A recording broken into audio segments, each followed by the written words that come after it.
El aumento en las cifras de cruces de migrantes a través del tapón del Darién, la selva que separa a Panamá de Colombia, alerta a organismos internacionales.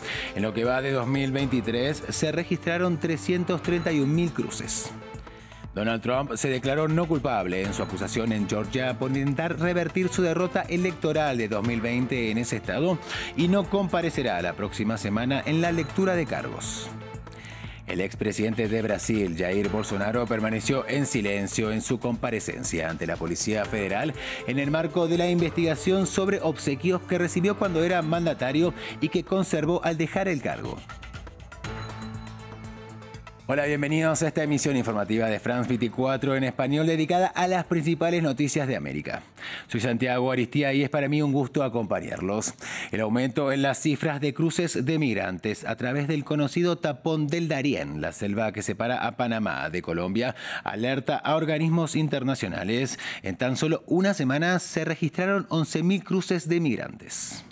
El tapón del Darién, 97 kilómetros para llegar a Centroamérica desde Sudamérica. Este tramo se ha convertido en una de las rutas más concurridas para quienes deciden migrar.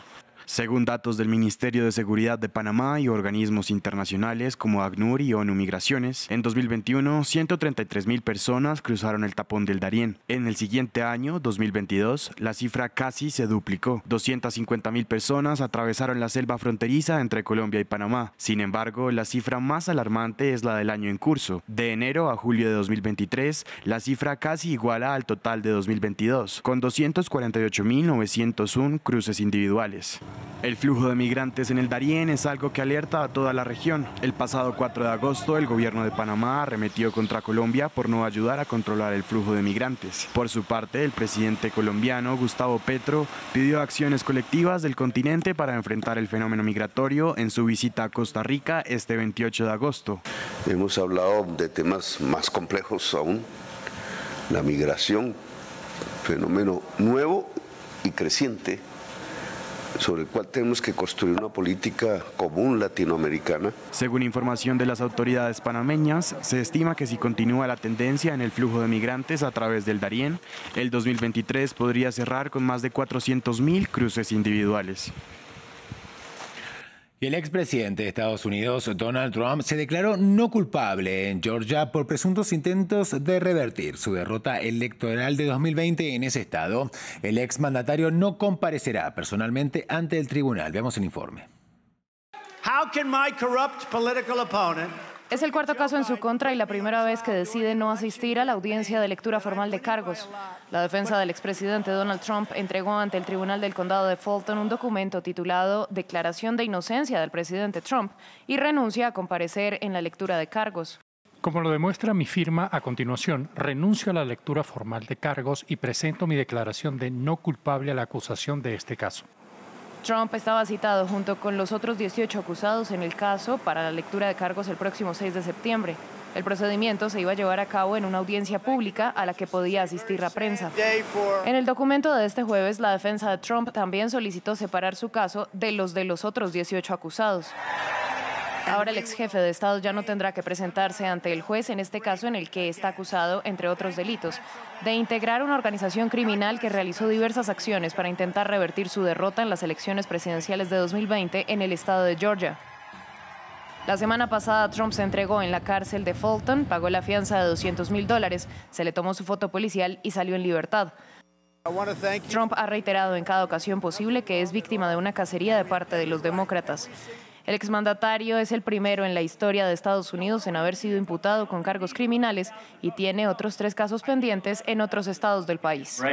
Y el expresidente de Brasil, Jair Bolsonaro, permaneció en silencio durante su comparecencia ante la Policía Federal en el marco de la investigación sobre obsequios que recibió en el año 2021 cuando era presidente por parte del rey de Arabia Saudita y que habría conservado al dejar su cargo. Todos los detalles desde Río de Janeiro con Valeria Sacone. El expresidente Jair Bolsonaro ha prestado hoy declaración ante la Policía Federal por quinta vez y ha permanecido en silencio. Tenía que responder sobre el escándalo de las joyas donadas por las autoridades de Arabia Saudí a la figura del presidente y no a la persona de Jair Bolsonaro. Ha sido un día atípico porque la Policía Federal ha querido que Bolsonaro, su esposa Michelle, su abogado y en total 8 personas declarasen simultáneamente en salas separadas para evitar que pactasen respuestas. La cuestión es un poco enrevesada. Bolsonaro recibió una serie de regalos de Arabia Saudí, pero esos regalos deberían haber permanecido en las instalaciones del Palacio Presidencial. En cambio, cuando él se marchó a los Estados Unidos el 30 de diciembre, antes de la investidura de Lula, se llevó parte de esas joyas a los Estados Unidos en el avión presidencial y peor, empezó a vender a través de sus colaboradores esas joyas. Por ejemplo, un Rolex fue vendido por $70.000.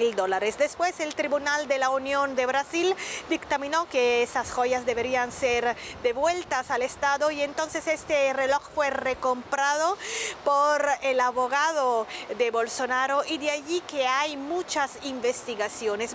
Y de Brasil vamos a Ecuador, porque en Quito hubo 2 explosiones con coche bomba. Esto después de traslados de presos de cárceles donde operan bandas criminales. El suceso aumenta el temor con el que viven los ecuatorianos antes de escoger a un nuevo presidente. Sí, pues ahorita acabo de... ¡Ay, pues! Noche de terror en Ecuador. Otra bomba. Quito vivió un doble atentado con coche bomba. Aunque no se lamentaron víctimas, se produjeron en una zona comercial.